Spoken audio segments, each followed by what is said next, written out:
Hoy, domingo 6 de marzo, recibimos con mucha alegría al hermano Martín Paz.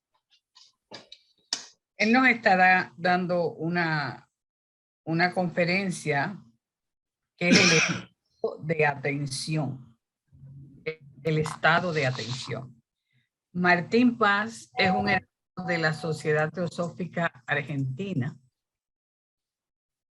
Ingresa a la Sociedad Teosófica en el 1990.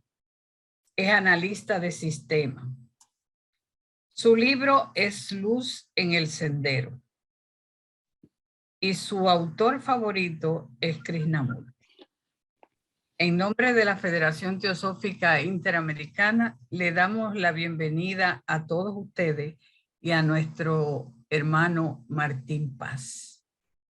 Vamos a pedirle ahora a Isaac que por favor haga la invocación antes de empezar.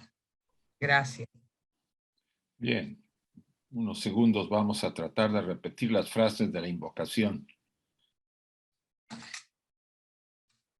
Oh vida oculta que vibras en cada átomo. Oh luz oculta que brillas en cada criatura. Oh amor oculto que todo lo abarcas en la unidad. Que cada ser que se sienta uno contigo sepa por lo tanto que es uno con todos los demás.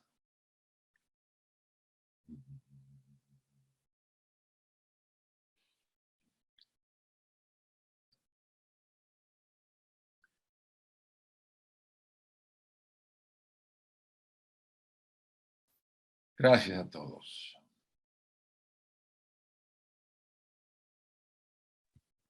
Hermano Martín, los micrófonos son suyos en este momento. Gracias. Gracias Magali y gracias a todos los presentes. Y lo primero que vamos a hacer es compartir pantalla. Sí, ya puedes hacerlo.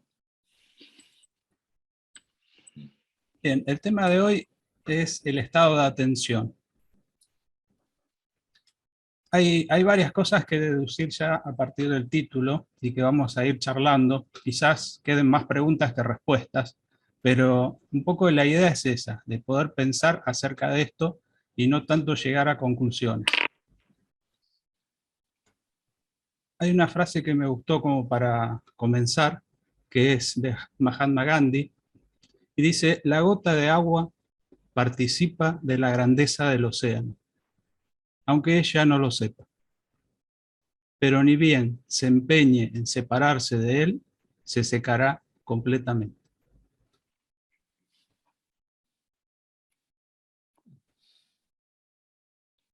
La idea de hablar un poco del océano al comienzo, y ustedes verán un gráfico a la izquierda que quizás es un poco descriptivo, pero no tiene tanta importancia, es solamente para acompañar un poco la idea, es tratar de hacer una similitud, ir desde algo conocido a algo difícil de conocer o difícil de acercarse, por lo menos a través de las palabras o a través de las ideas. Entonces la metáfora del océano me pareció un poco la más adecuada, en la cual tenemos la luz del sol que se refleja sobre las aguas del océano y parte de esa luz va a entrar hasta cierto nivel dentro del agua. Por ejemplo, hasta 200 metros podemos llegar a encontrar un panorama así, con cierta luminosidad. Hasta 1000 metros empieza una zona de penumbras, que se llama. De 1000 a 4000 metros ya empieza la zona oscura, o sea, en la zona en la cual puede llegar el resto de luz, sobre todo hasta los 2000 metros más o menos, y a partir de ahí empieza la oscuridad, lo que sería para nosotros la oscuridad. Aquí está con luz artificial, obviamente, porque toda esta es ya la parte de la zona oscura, que es la base del océano. Y en algunos lugares hay fosas oceánicas, que están la más profunda a 11.000 metros, que también tienen un aspecto similar a este, también iluminada artificialmente, ya que es totalmente oscura. ¿Qué relación podemos encontrar con la conciencia? Podemos pensar la conciencia como esa fuente de luz y el agua como la materia. Al costado tenemos un resumen en el cual el 100% de luz se encuentra en la superficie, pero cuando ingresa al agua, hay una zona iluminada que es aproximadamente el 45% de esa luz. ¿Por qué? Porque parte se refleja. También hay otra parte que se dispersa y nos queda una zona de penumbras con un 15%. En todo esto vayamos haciendo una analogía con lo que puede ser, no digo que lo sea, digo que puede ser lo que es el opacamiento de la luz de la conciencia, por llamarlo de algún modo, en la medida que se va recubriendo de la materia en los distintos niveles, en las distintas densidades. Y otra parte de luz, ya lo que queda, se absorbe. En la zona de oscuridad apenas llega a un 1%. La conciencia, lo primero que encuentra es, y acá ya estamos hablando del ser humano constituido, en el cual está formado por una tríada superior. No se preocupen por los nombres en sánscrito, es solamente para aquel que quiera tener más conocimiento sobre esto, los pueda buscar con esos mismos nombres, para no confundir. Hay traducciones que la vamos a ver después, pero quería empezar con esta que es la más clásica. Atma Buddhimanas es la tríada superior, y el cuaternario inferior tiene por una parte, en cierta zona, la mente y las emociones, y en la zona más densa, la energía vital y el cuerpo físico.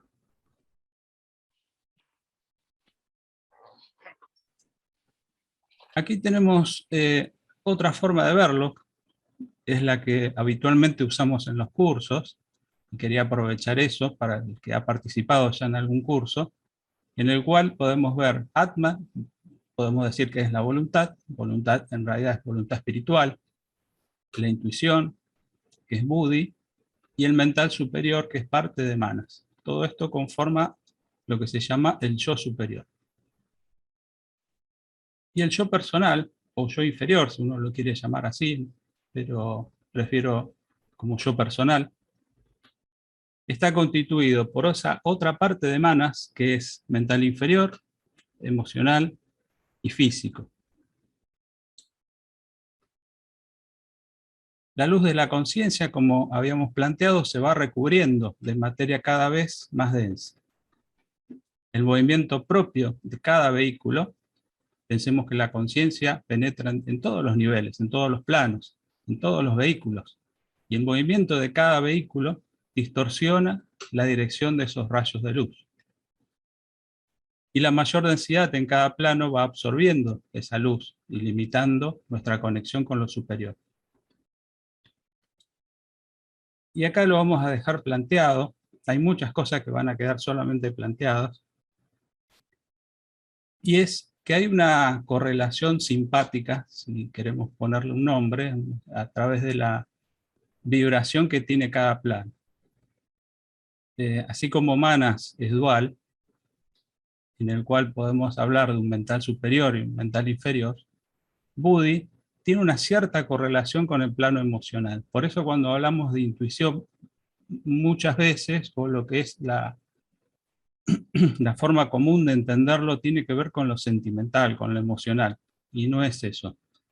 Pero esa relación parte de que de algún modo, por simpatía, por vibración, uno podría tener esa sensación, ese sentimiento, podríamos decir, cuando uno tiene una intuición, porque Buddhi tiene esa parte es, de algún modo, refleja en nosotros de esa forma, a través de la sensibilidad, y otra parte como luz, porque es un canal de la luz de la conciencia, y que refleja directamente sobre manas, sobre nuestra parte superior.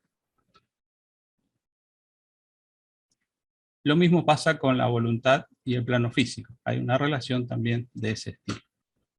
En el caso de Buddhi, como dice Annie Besant, es dual, pero no está separado.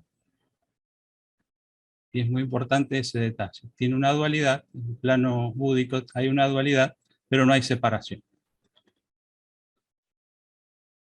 En Renovación de sí mismo,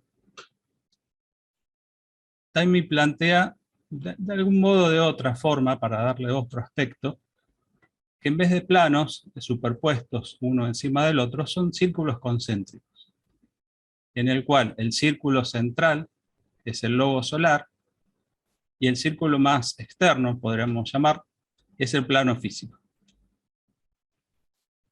Dice que cada esfera de estas 7 esferas se interpenetran de modo que la más interna impregna a todas las demás.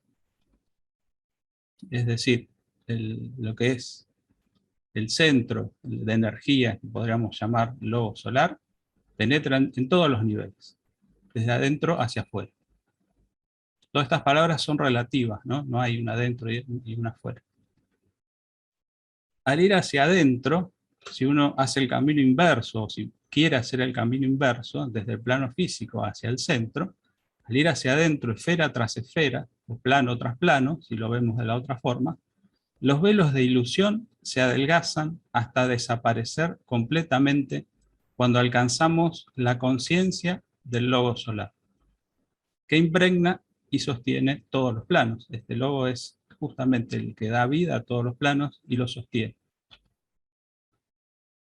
Una mónada, y acá aparece otra palabra que no la vamos a ampliar, la vamos solamente a presentar, en manifestación podemos representarla en este diagrama.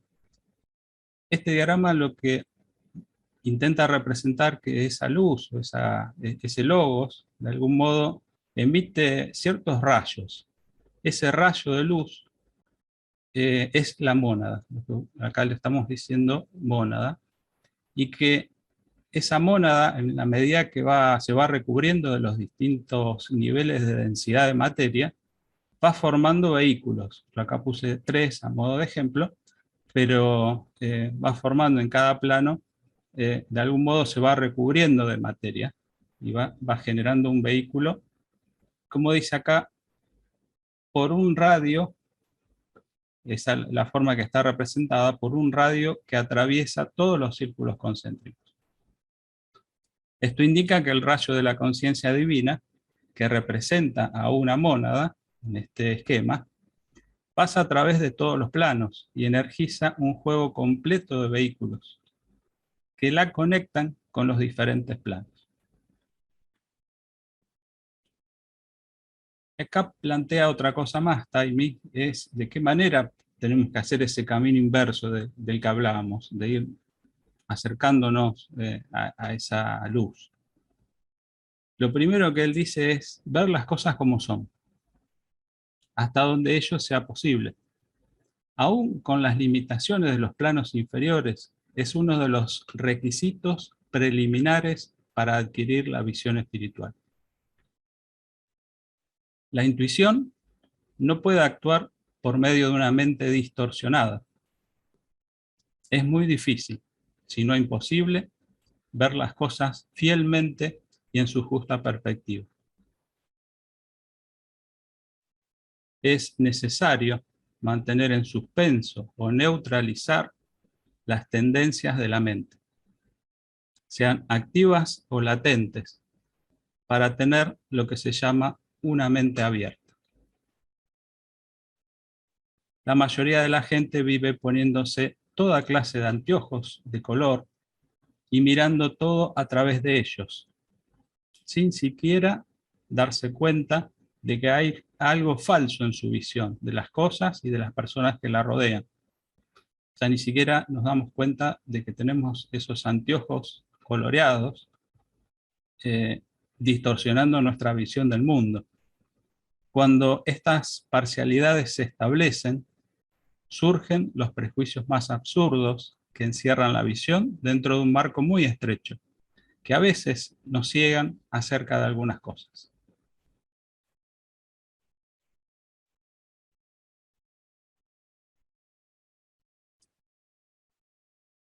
Krishnamurti dice que la atención es como una ola. Cuando uno empieza a mirar o intenta prestar atención, o sea, ejercer de forma voluntaria la atención, la observación, lo primero que se da cuenta es que a partir de estar mirando, pongamos el ejemplo de observar a través de la vista, ¿no? Uno puede escuchar también, pero empecemos con la vista.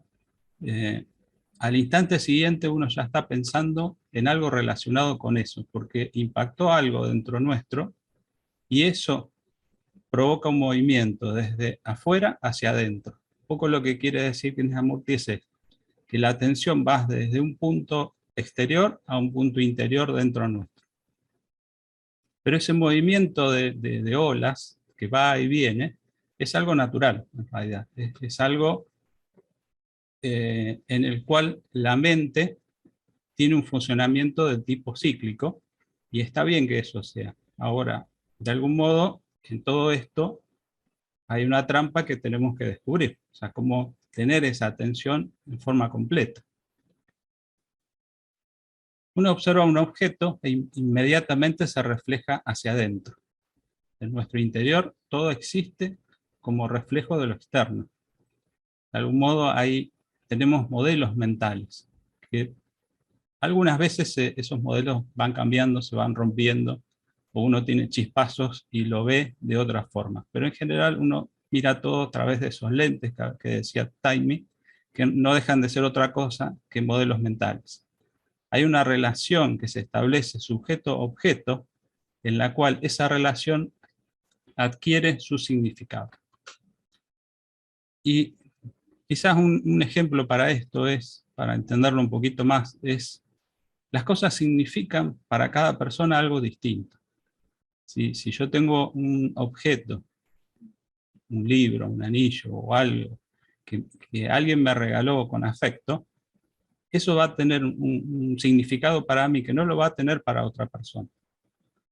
Y de algún modo todo tiene esa relación de significado. Las cosas no son lo que uno ve, o sea, no es algo objetivo, uno ve el exterior o todo lo que uno rodea, incluso las personas que nos rodean, lo ve a través de ese significado, lo que significa para nosotros esa persona, lo que significa para nosotros ese objeto. Eso es lo que en realidad vemos. Por eso él llama esto una relación de sujeto y objeto. Y acá tenemos un ejemplo. Queremos practicar meditación y colocamos una vela encendida delante nuestro para concentrarnos. Enfoco mi atención en la llama de la vela. Veo cómo se mueve, los colores que genera, etc. De pronto me encuentro pensando en otra cosa completamente distinta. Subconsciente o inconscientemente hubo una serie de pensamientos asociados a partir de lo que estaba mirando, y mi atención se volcó hacia adentro. Este hacia adentro es entre comillas, ¿no? Hay otro ejemplo que se suele usar, que ustedes lo habrán escuchado también, es de subirse a la nube. Uno ve las nubes pasar en el cielo y de pronto está pensando en otra cosa. Y se suele decir, se subió a la nube. El problema es que cuando nos bajamos de esa nube, ¿no? Y en esto pasa lo mismo. No es, como decía, es algo natural ese movimiento desde afuera hacia adentro. El problema es que en general no volvemos, ¿no? La atención se cortó ahí, o la observación en todo caso se cortó ahí. Y muchas veces en nosotros genera cierta frustración ese movimiento. Entonces acá donde tenemos que empezar a hacer algunas preguntas. La primera pregunta es, ¿quién es llevado por ese movimiento de la ola? ¿A quién es el que va arriba de la ola o arriba de esa nube? ¿Cómo dentro de nosotros mismos lo podemos ubicar? Es el que observa el objeto, el que está observando ese objeto y pierde la atención. ¿Es ese el que va arriba de la ola? ¿Existe una afuera y una adentro? Esto es una gran pregunta, ¿no? Esa división que estamos haciendo nosotros entre lo que vemos, que está afuera, y lo que se refleja dentro nuestro, que es, le llamamos nosotros adentro. ¿Existe esa división realmente? ¿O son parte del mismo movimiento? Quizá aquí hay una clave un poco en lo que se refiere a cuál es la atención necesaria para poder ver todo el movimiento completo. Y la pregunta siguiente es, ¿podemos ser parte del movimiento completo?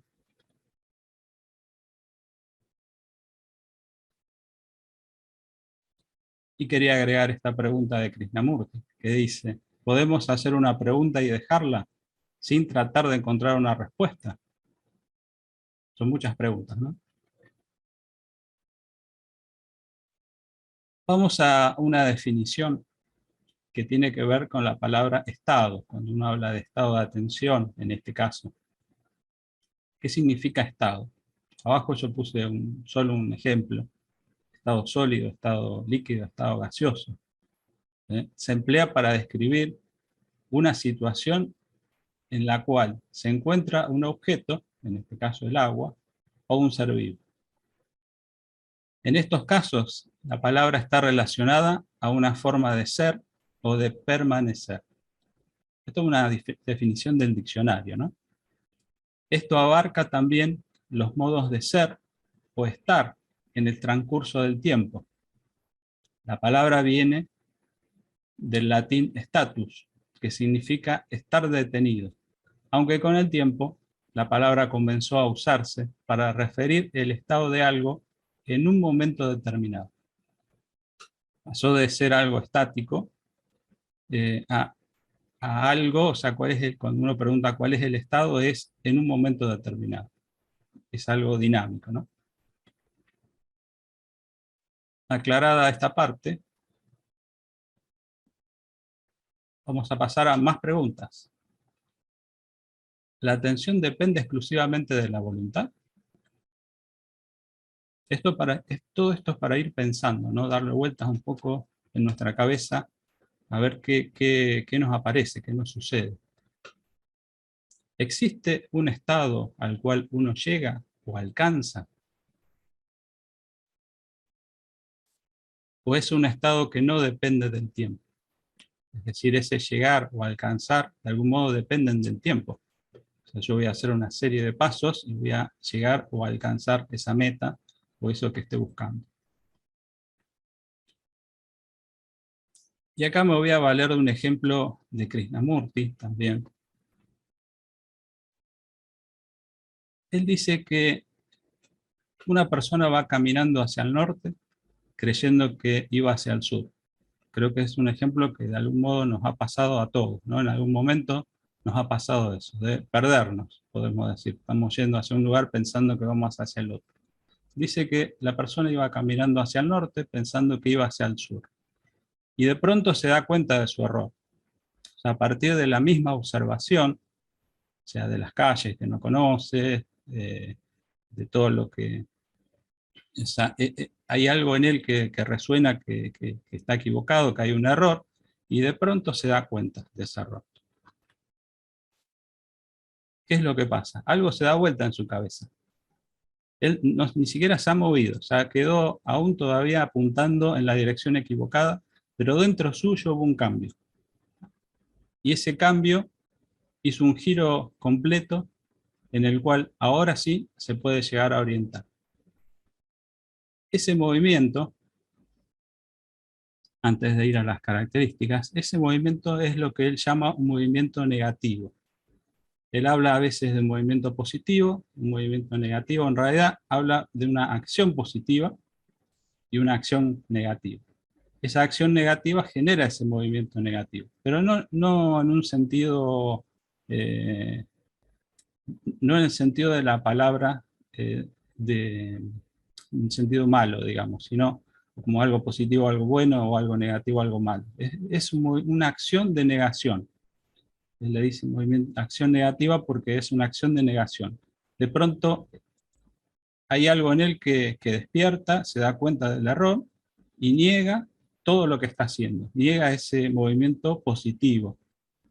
Y en ese negar, en ese cuestionarse, si uno lo quiere llamar así, en ese poner en tela de juicio lo que estaba haciendo hasta ese segundo anterior, en esa acción se genera un movimiento que lo reubica, y ese movimiento no depende de la voluntad, no, no depende de un razonamiento, o sea, no depende de una sucesión de pensamientos, sino que es un movimiento interno de la misma mente que se da cuenta de que estaba en el sentido contrario.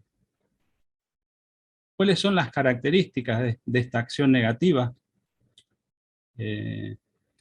Primero es darse cuenta. Podemos llamarlo como un destello de luz. El segundo tiene que ver con un movimiento espontáneo que nos trae claridad.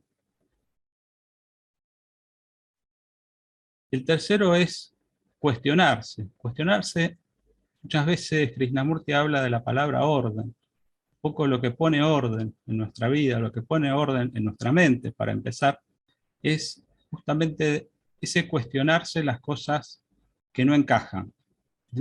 Uno cuando empieza a pensar en algo, en algún problema, se da cuenta que hay cosas que no encajan. No sabe bien qué ni por qué, pero se da cuenta que hay cosas que no encajan.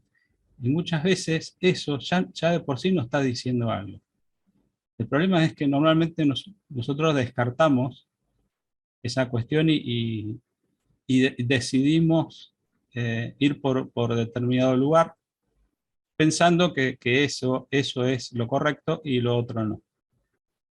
No prestamos atención a esas inconsistencias, podríamos llamarle, de lo que nos está mostrando una parte de nuestra mente que no habla, simplemente se expresa de otra manera. O sea, quiero decir, no habla, que es que no se expresa a través de las palabras. Nosotros generalmente pensamos con las palabras, pero hay otra forma, y no lo voy a llamar pensar, lo podríamos llamar de elaborar la realidad, que no tiene que ver con las palabras, no depende del pensamiento.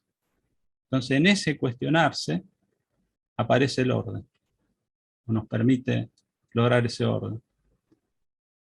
Y ver la totalidad como una contemplación filosófica, y aclaro filosófica porque la palabra contemplación se usa muchas veces en yoga, y tiene otra connotación de ciertos estados que son alcanzados en la práctica del yoga. Y la contemplación filosófica tiene más que ver con algo que nos lleva más allá de nuestros patrones de pensamiento. Es el que permite romper las estructuras que nos condicionan. Un poco esa es la definición.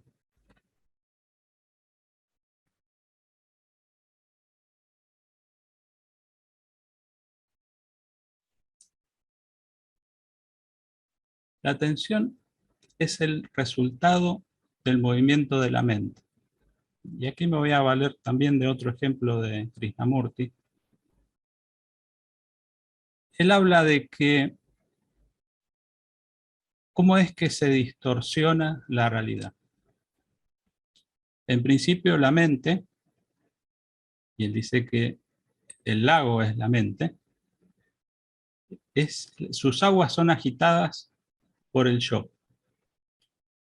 Y esto tómenlo como una metáfora porque es la única manera de entenderlo. Es difícil relacionarlo con cuestiones o con cierta enseñanza conocida. Tómenlo como si fuera una metáfora. La mente es el lago y el viento es el yo. El viento se da cuenta de que el agua está agitada y que ese movimiento está perturbando la mente, y el viento hace todo lo posible para calmar, para que el agua se aquiete, pero su mismo movimiento agita las aguas. Y todo termina cuando él mismo, el yo, se da cuenta de que es él el que agita las aguas. Es una paradoja, ¿no? En general en nuestra vida hacemos eso. O sea, el yo dentro nuestro, o nosotros mismos, si queremos llamarlo, estamos constantemente tratando de quitar las aguas. Y lo único que logramos es agitación.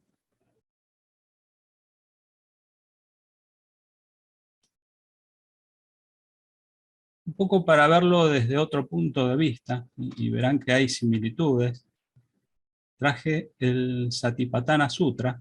No todo es apenas un extracto de algunas cosas que me parece que nos pueden ayudar a verlo de otra manera. En una de los párrafos dice: un monje va al bosque, al pie de un árbol, a un lugar solitario. Se sienta con las piernas cruzadas, mantiene su cuerpo erguido y su atención alerta. Atento, respira.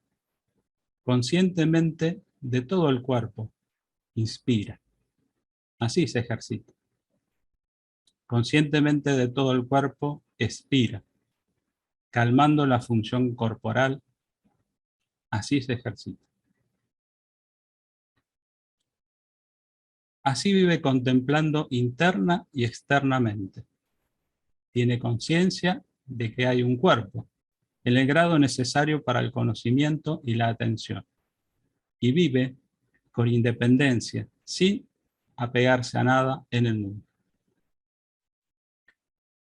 El monje vive contemplando los factores del origen de las sensaciones y los factores de disolución de las sensaciones. O tiene conciencia de que hay sensaciones en el grado necesario para el conocimiento y la atención. Y vive desapegado, sin aferrarse a nada en el mundo.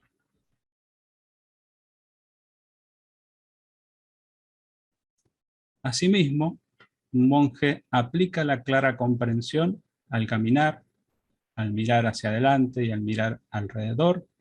Aplica la clara comprensión al extender y encoger los brazos, al vestir la ropa y al llevar el bol de limosnas. Aplica la clara comprensión al comer, al beber, masticar y saborear.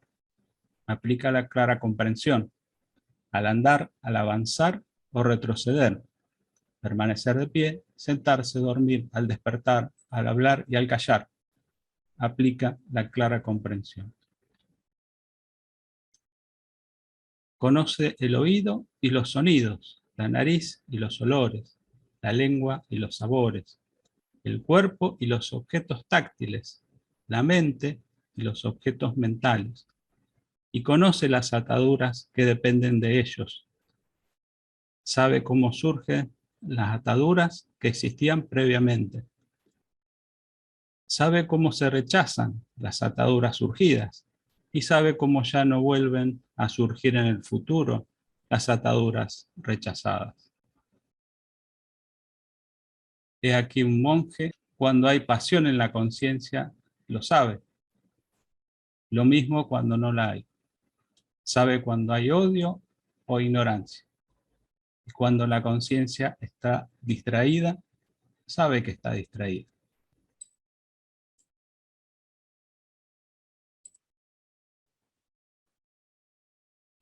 El Satipatthana Sutra, un poco acá en este libro está traducido como los 4 fundamentos de la atención consciente, es un texto antiguo que aludía ya por entonces a la atención plena. En el marco del budismo, Sati representa la conciencia de los pensamientos, acciones y motivaciones de uno mismo. También puede traducirse como claridad de la mente. La atención plena acerca de la conciencia de la realidad de las cosas, sobre todo en el momento presente, y es un antídoto contra el engaño y la ilusión, que en teosofía conocemos por Maya. Buda abogó por establecer la atención plena, Satipatthana, en el propio día a día, una conciencia tranquila de las propias funciones corporales, sensaciones o sentimientos, los objetos de la conciencia, pensamientos y percepciones, y la conciencia misma. La atención plena, también llamada conciencia plena o atención consciente, es una facultad espiritual que se considera de gran importancia en el camino hacia la iluminación.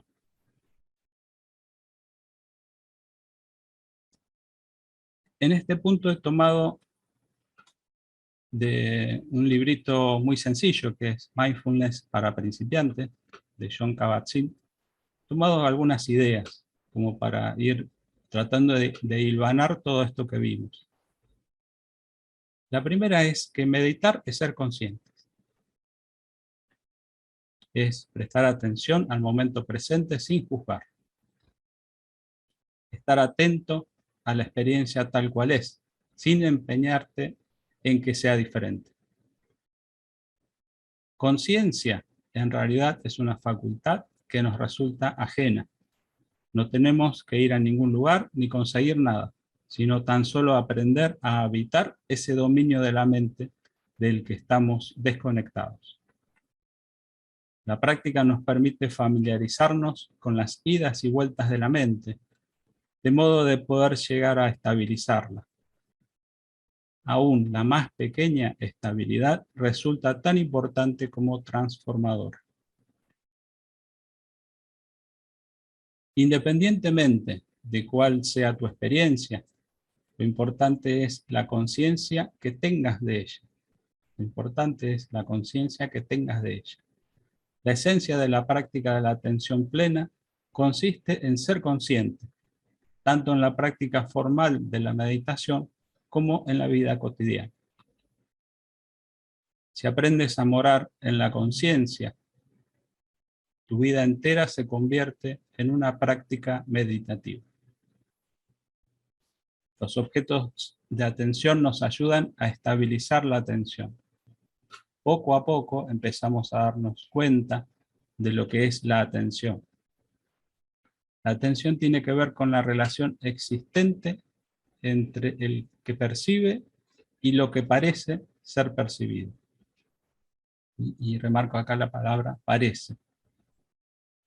Entonces te das cuenta de que ambos forman parte de una totalidad dinámica y sin divisiones, que en última instancia jamás han dejado de estar unidos.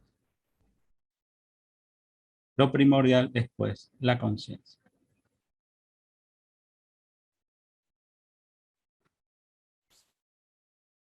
Hacemos una vuelta de nuevo por unos diálogos que tuvo Krishnamurti con David Bohm. Hay un libro que se llama Más allá del tiempo, que están compilados esos diálogos. De Krishnamurti yo creo que es más que conocido, y quizás para algunas personas que no conozcan a David Bohm, podemos decir que él ha sido, en realidad, físico estadounidense del siglo XX, una de las personas más influyentes de la teoría cuántica. Según David Bohm, existen en el universo dos órdenes, y esto tiene que ver con un libro que escribió él, que es El orden implicado. El orden explicado es uno de esos órdenes, cuya característica esencial es la multiplicidad. Y el orden implicado, cuya característica esencial es la unidad. Ambos se encuentran en un punto del universo, y el movimiento entre ambos es lo que él llama holoquinesis. Viene a partir de la idea de los hologramas o la holografía que había salido en ese momento. La hipótesis en realidad rechaza el dualismo, la separación entre conciencia y materia. En este modelo, el espíritu y la materia se ven como proyecciones en nuestro orden explícito, o sea, el orden externo, podríamos llamarlo, de la realidad subyacente, que es el orden interno, u orden implícito.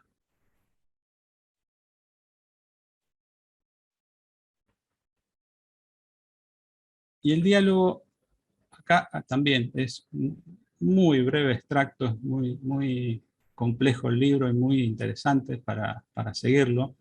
porque va de a poco, paso a paso, abarcando distintos temas, pero siempre alrededor de una idea. Krishnamurti plantea que el proceso material actúa en la ignorancia, en la oscuridad, generando confusión y todo el desorden que impera en el mundo. También en este caso oscuridad no está usado como una connotación negativa, sino se refiere a ese falto de luz.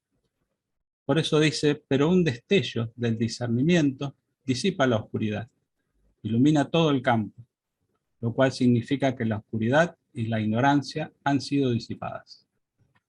Debbie Bond entonces pregunta, cuando el destello ha desaparecido, ¿la luz continúa?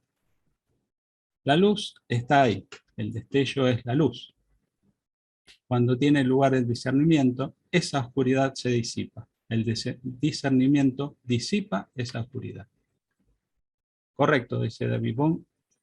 Entonces esa luz ha disipado la ignorancia, ha disipado el centro de la oscuridad, dice Krishnamurti. Es decir, la fuente, el creador de la oscuridad, el yo, ha disipado el centro de la oscuridad que es el yo.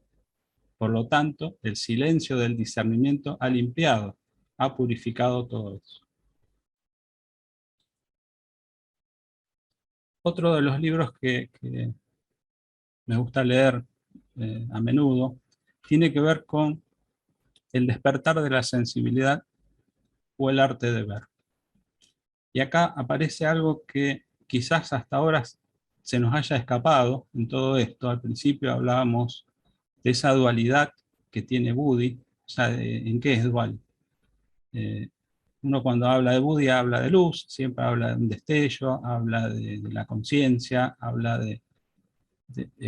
siempre de algún modo enfocado en un sentido de su capacidad de iluminar la mente, de traer esa luz de la conciencia a la mente. Pero hay otra parte que va unida, que tiene que ver con la sensibilidad. Por eso el título del libro es Despertar de la sensibilidad o el arte de ver. Obsérvense, dice Krishnamurti, ustedes mismos sin criticar ni defenderse. Simplemente observe lo que está ocurriendo. Escuche ese auto que pasa, sin irritación, sin sentir que está interfiriendo. Simplemente escuche. Observe todas las actividades de su vida. La forma de hablar, la forma de comer, de andar. No corrija el andar o la forma de comer, solamente observe. De modo que por ese observar se torne asombrosamente sensitivo. Ello requiere gran sensibilidad y por lo tanto gran inteligencia. Para ser inteligente necesitamos gran sensibilidad.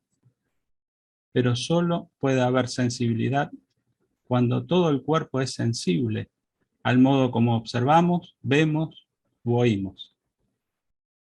Como resultado de esa observación minuciosa, sin comparar o condenar, ustedes verán que sus cuerpos se vuelven inusitadamente alertas y sensitivos. La totalidad del cerebro, de la mente, la totalidad del ser se vacía.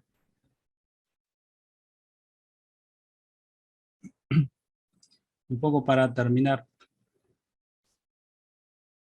traigo una de las frases de David Bond, de ese libro que había comentado, que es La totalidad y el orden implicado. Y dice, diría que en mi trabajo científico y filosófico, mi principal preocupación ha sido comprender la naturaleza de la realidad en general y de la conciencia en particular, como un todo coherente, que nunca es estático o completo, sino que es un proceso interminable de movimiento y desarrollo.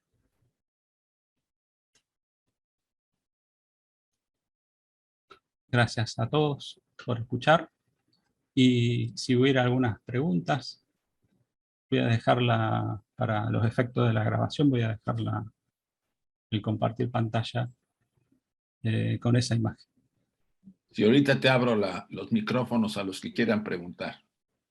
Ya están abiertos, Martín. Sí, pregunta, Salomón. Sí, cómo no, gracias. Hola Martín, antes que nada, gracias por estos temas tan interesantes sobre lo que es nuestra mente, lo que es mantener nuestra mente equilibrada, tranquila. A mí me encantan estos temas y quiero tu opinión sobre lo que me pasa mucho, y es que por más que quiera uno estar en el presente, es tan difícil porque, como tú mencionas, puede estar uno concentrado en algo y en ese algo uno se distrae hacia algo más. Y así es una cadenita pues que a mí me pasa, y yo me imagino que a muchos nos pasa. Y nada más eso, que qué difícil es mantenerse en el presente. Gracias, Martín. Excelente. Excelente conferencia. Gracias. Gracias, Salomón. Y creo que es el punto clave, es eso, ¿no?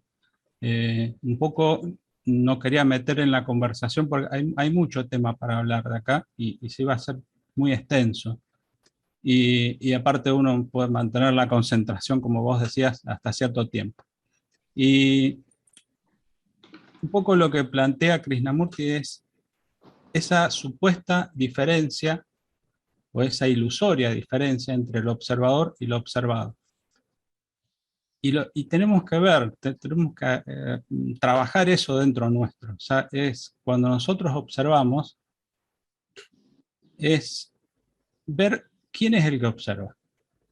Es más importante eso que lo que estamos observando. Generalmente nuestra atención siempre va hacia afuera.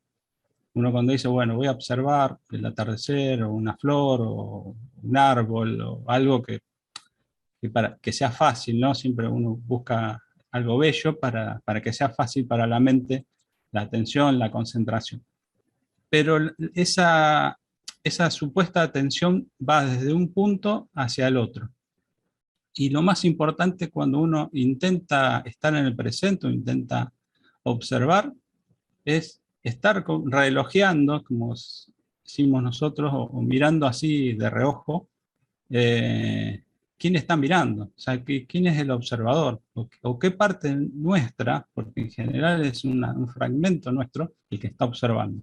Mirarlo, o sea, no solo mirar lo que está afuera, mirar lo que está dentro, porque lo que está dentro es parte de lo que está afuera. El planteo tiene que ver con esas dos cuestiones. Hay dos grandes cuestiones planteadas acá y aprovecho para reforzarlas. Una es que la observación no es solo una cuestión mental. No, uno relaciona mucho el observar con el ver, pero si uno va a los libros hechos para discípulos, como el caso de Luz en el Sendero, o La Voz del Silencio, hablan siempre del ver y el escuchar. Y Krishnamurti habla mucho del ver y el escuchar. ¿Por qué? Porque ese escuchar tiene que ver con la sensibilidad. Y el ver tiene que ver con esa capacidad de Buddhi, de iluminar la mente. De algún modo, el ejemplo clásico en esto es cuando uno entra a una habitación oscura, va con una linterna y va iluminando y va conociendo de algún pedazo por pedazo lo que puede llegar a iluminar. Ese es el trabajo de la mente. El trabajo de Buddhi, o de la intuición, es cuando uno prende la luz en esa habitación, todo se ilumina. Y uno puede ver todo al instante. En el mismo momento está viendo todo. Y tiene una visión completa de lo que está pasando.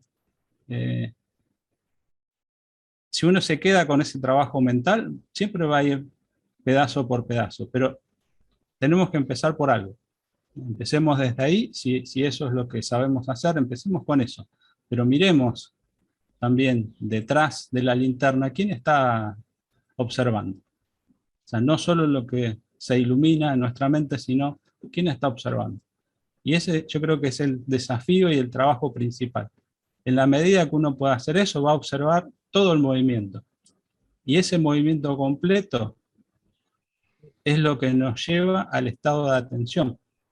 El estado de atención no es algo, como decíamos, como decía al menos en la presentación, que es algo que uno puede lograr así paso a paso, que hay un método, pero sí es algo que ocurre en la medida que nos demos cuenta de todo el movimiento de la mente en relación de sí mismo con el objeto de observación. esa relación es la que nosotros tenemos que observar. Sí, gracias Martín. Oye Martín, también hay algo que me parece muy interesante, es acerca de qué tanto aceptamos las cosas como son, porque en realidad al entrar a nuestra mente las imágenes que vemos, lo que percibimos a través de los sentidos, es transformada esa imagen a esto que nosotros traemos dentro, ¿no? En el subconsciente. Y entonces es cuando nos desviamos totalmente porque no aceptamos las cosas como son, ¿cierto? Sí, acá hay dos cuestiones. Lo que vos hablabas del subconsciente o inconsciente. El subconsciente, podemos establecer una diferencia en el cual subconsciente es lo que nosotros estamos escuchando dentro nuestro, que es algo que surge cuando tenemos una discusión o algo que nosotros estamos viendo dentro nuestro, pero no nos gusta. No nos gusta, pero sabemos que está ahí atrás, en el fondo. Eso es subconsciente, porque le negamos aparecer conscientemente, o sea, que se presente delante nuestro. Inconsciente es algo que ni siquiera sabemos que está. John Kabat-Zinn, hablando de la atención plena, es lo que dice que el inconsciente es como una burbuja que surge del fondo de ese océano o el fondo de un recipiente con agua. Nosotros vemos la burbuja, no vemos qué es lo que pasó abajo. Abajo algo hizo que esa burbuja saliera a la superficie. Y por eso nos sorprendemos de nuestras reacciones. De pronto nos enojamos o de pronto reaccionamos mal con alguien y no sabemos por qué. Nosotros, en el momento en que nos explotó la burbuja delante nuestro y no sabemos por qué. Eso es lo que sucede en el inconsciente, pero es parte nuestro. Y es lo que tenemos que de a poco ir iluminando, si se permite la metáfora. Sí, Y la otra muchas parte que gracias, vos Martín. decís, gracias, Salomón. Te completo la otra parte que vos decías acerca de la aceptación. Y un poco sí, una aceptación que no es resignación. Cuando uno dice aceptar, acepta algo porque lo comprende. Si no lo comprende, no tiene por qué aceptarlo, porque de algún modo es como una obligación, como una forma autoimpuesta. Sí, sí, el fin Puede ser. o el principio de la observación empieza por esa aceptación. Pero no tiene que ser algo forzado, uno tiene que llegar a comprender. Sí, Muchas gracias. gracias, Solomon. Saludos a tu esposa. Acá está. Acá está. Hola, Anita. hola. Concepción está. Concepción, sí, a ver, estaba primero, Sí. sí, es verdad. Buenas tardes a todos. Tengo una pregunta. Por ejemplo, cuando uno está leyendo o estudiando, por decir algo, o está uno en una conferencia, a mí lo que me pasa es que inmediatamente se me cierran los ojos y así como de forma automática. Entonces, ahorita yo creo que va por ahí, ¿no? Como falta de atención. ¿Eso sería? Sí, depende, uno puede escuchar simplemente. Evidentemente es un acto más bien de hábito, ¿no? Porque sobre todo nuestro cuerpo físico está muy construido en base a distintos hábitos. Todos nuestros cuerpos, ¿no? Lo emocional, lo mental, pero especialmente el físico, porque el físico trabaja mucho con los programas instintivos, podríamos llamarlos. Y hay muchas cosas que tenemos ya grabadas que tienen en parte que ver con lo psicológico. Lo psicológico no deja de ser otra cosa que un programa de supervivencia que se va desarrollando y se va haciendo cada vez más complejo, ¿no? Porque estamos en una sociedad y bueno, hay veces que la incomprensión de las cuestiones sociales también nos traen problemas y a partir de ahí surge el análisis de la psicología. Pero lo que decía, el cuerpo físico tiene esa cualidad de fácilmente crear hábitos.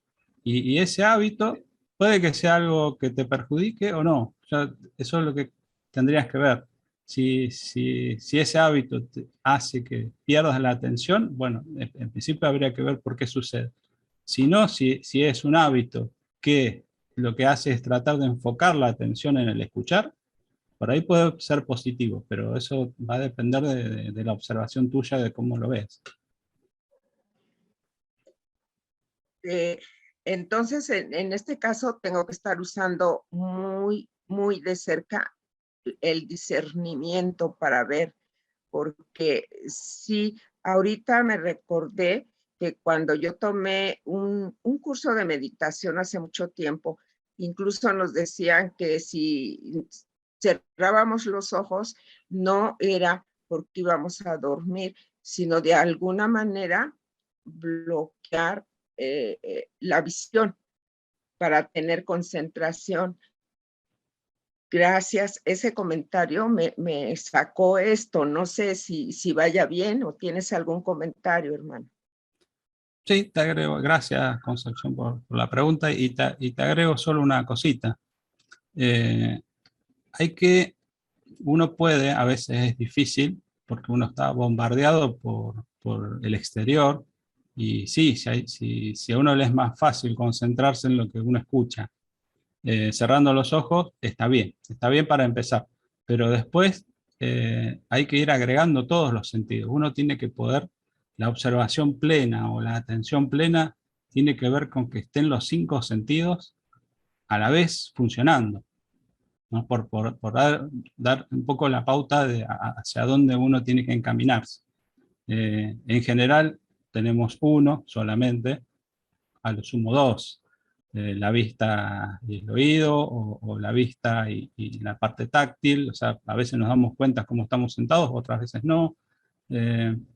Pero a lo que se pretende es que todos los sentidos trabajen a nivel de la conciencia, que seamos conscientes con todos los sentidos puestos. Por eso empezar con uno no está mal, pero no es suficiente. O sea, hay que ir trabajando en ese otro sentido.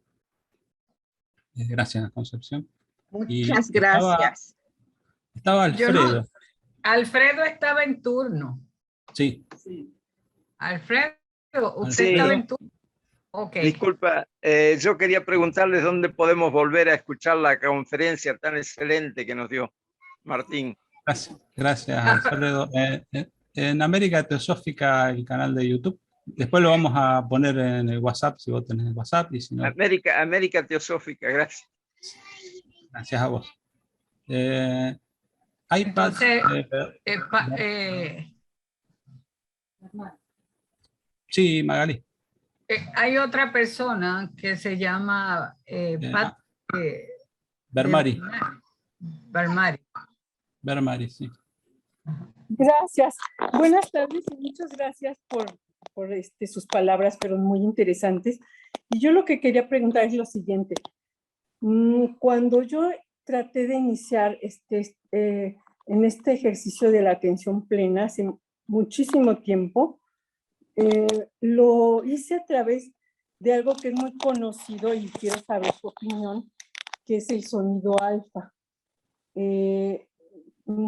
A mí me funcionó, pero no sé si estuvo bien o estuvo mal, si es correcto o no es correcto. Me gustaría saber su opinión.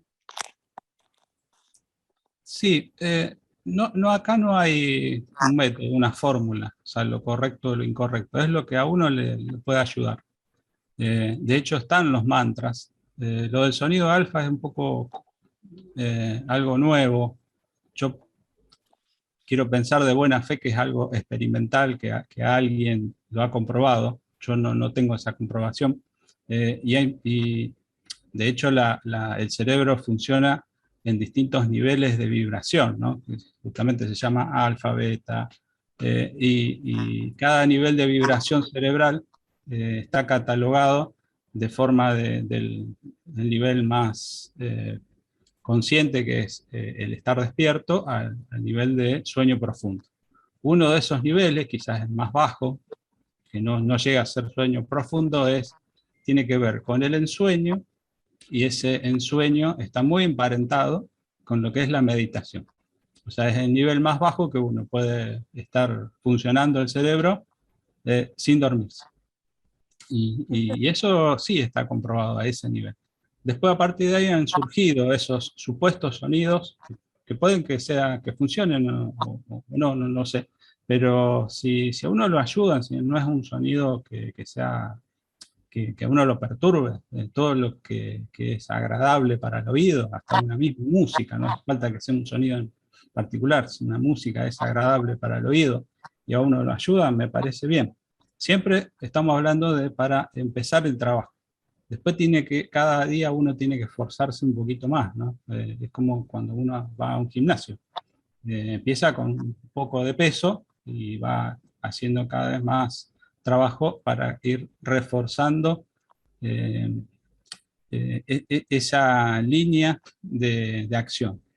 O sea, esa acción, un poco quería traer a colación esto de la acción negativa y la acción positiva, ¿no? Esa acción va a ser una acción positiva, sin duda. En el ejemplo que daba, esta persona que se da cuenta de pronto de que había equivocado el rumbo, primero hizo un trabajo. Es el observar afuera. Podría haber seguido ciego hasta el final, hasta chocarse con la realidad. Pero no, en algún punto empezó a cuestionarse lo que estaba pasando hasta que llega, de pronto se da cuenta de que se había equivocado. Y en esto pasa lo mismo. O sea, uno tiene que hacer un trabajo desde lo conocido, y lo desconocido va a hacer su trabajo también. Por reflejo, la otra parte también se va a ir acercando. Pero si uno no hace ningún trabajo de este lado, del otro lado, no va a haber acercamiento posible. Por eso, en resumen, si te sirve, está bien, pero no es algo como para uno quedarse pegado en eso, ¿no? Ajá, Apegado en todo caso. sí. Muchas gracias. Gracias, Mari. Y María Acevedo. Sí. Adelante, María, y Emilcia, que espere un ratito. Espérense. Muy buenas. María. Excelente charla. Solamente quiero hacer una pregunta aclaratoria. Usted lo que se refiere, según lo que escuché en la charla, no es al tiempo presente, sino es presente. Sí, el tiempo, en estas cuestiones, en todo lo que uno presenta, y más si uno habla del tiempo, son divisiones arbitrarias, ¿no? La mente ha hecho, en su modelo mental, ha hecho una división. A partir de acá, para atrás, lo que yo recuerdo es el pasado, y lo que yo voy a hacer mañana es el futuro. ¿Por qué digo que es arbitraria? Krishnamurti lo plantea muy bien en uno de sus diálogos. Él lo que dice es que lo que nosotros hicimos, todos nuestros recuerdos, siguen actuando permanentemente. Y hablamos antes de lo que es lo inconsciente y lo subconsciente. Eso está trabajando constantemente, es memoria, pero está en funcionamiento. Ese funcionamiento del pasado nos condiciona en este presente. Nosotros hacemos las cosas que hacemos en base a ese pasado. O sea, nuestra memoria nos condiciona. Nuestro pasado nos condiciona a lo que estamos haciendo. Y por ende, nuestro futuro va a ser una continuación de ese pasado.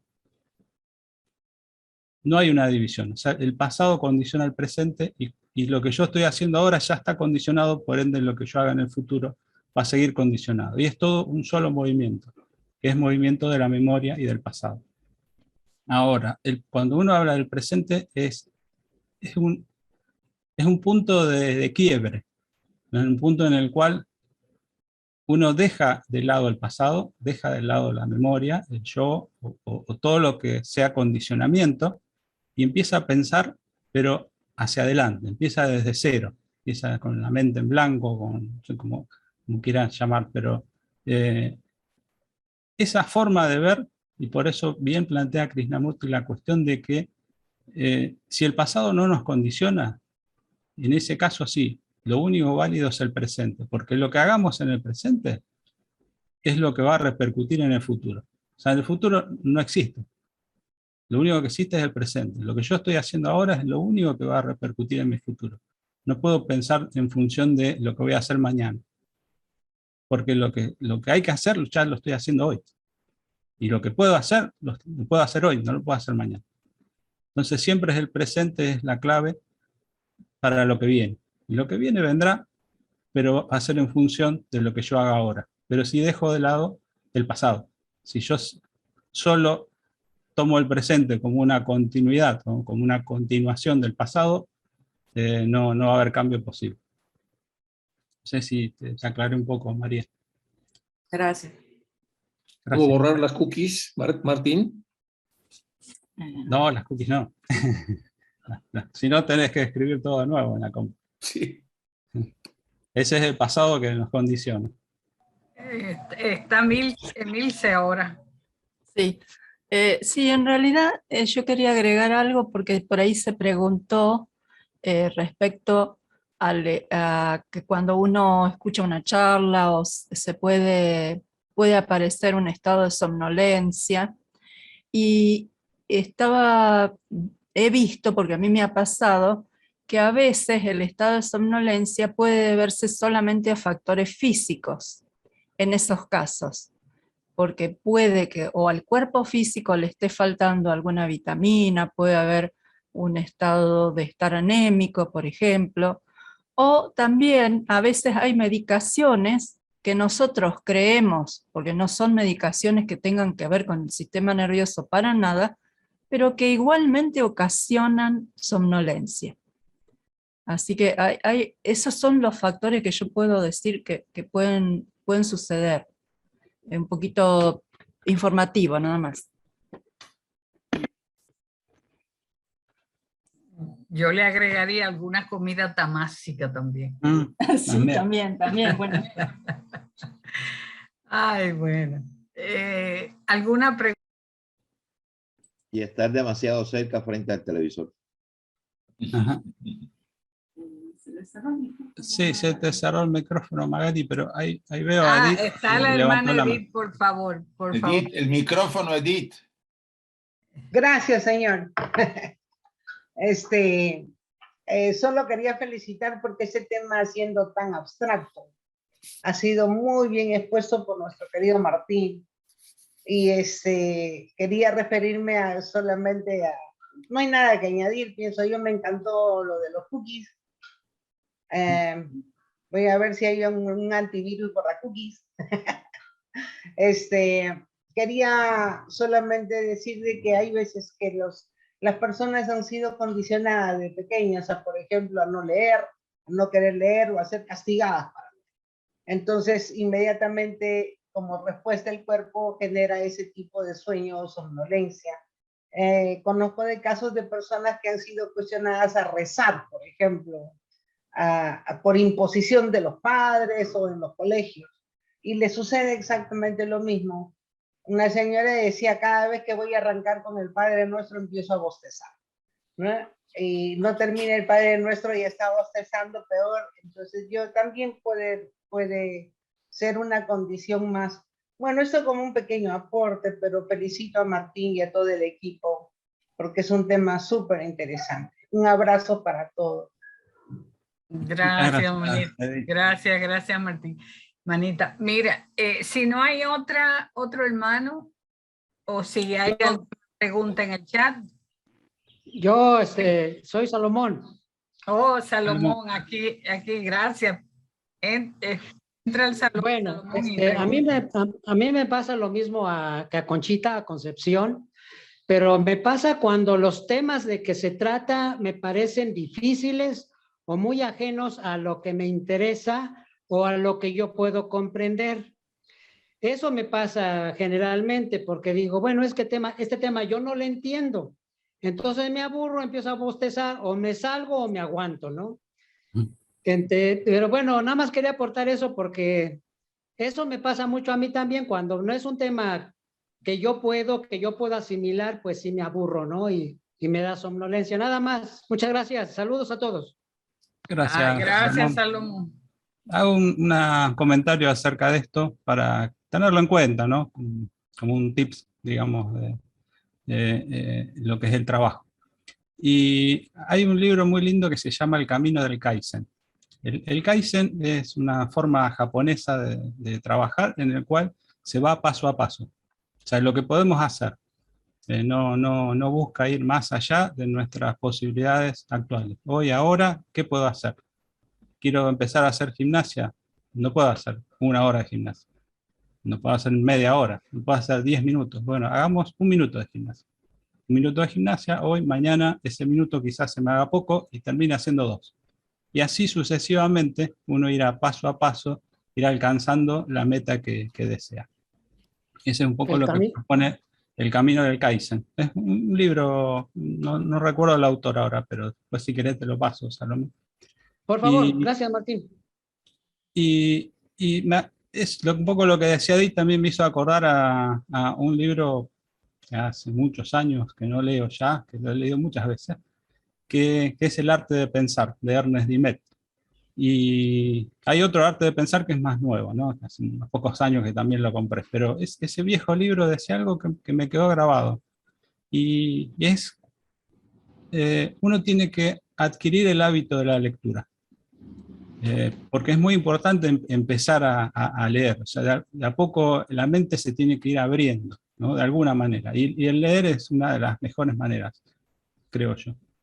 Entonces lo que él planteaba es, no importa lo que leas, si a uno le gustan las tiras cómicas, empiece con tiras cómicas, no hay problema.